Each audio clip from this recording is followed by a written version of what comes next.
नमस्कार, आपण पाहता हिरकणी न्यूज. हिरकणी न्यूज प्रत्येक क्षण ताज्या घडामोडी आणि महत्त्वाच्या प्रत्येक बातमीसाठी नेहमी तत्पर. दुचाकीला वाचवताना साखर भरलेला ट्रक बाजूच्या नाल्यात उलटला, जीवितहानी टळली. केरली ते कोतोली रस्त्यावरील करवीर तालुक्यातील केरली ओढ्याजवळ समोरून येणाऱ्या दुचाकीला वाचवताना साखरेने भरलेला ट्रक बाजूच्या नाल्यात उलटला. ही घटना शुक्रवारी रात्री 7च्या सुमारास घडली.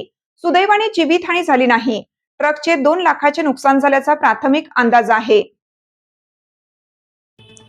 पन्हाळा तालुक्यातील आसुर्ली पोर्ले येथील दालमी या साखर कारखान्यातून साखरेने भरलेला मालवाहू ट्रक कोल्हापूर कोतोली केरली रोडवरून जात होता.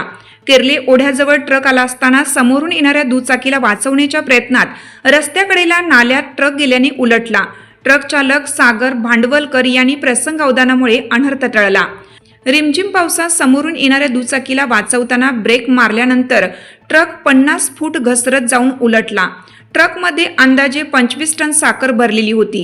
दालमी या साखर कारखान्याचे सुरक्षा कर्मचाऱ्यांनी त्वरित घटनास्थळी येऊन साखरेची पोती हलवली.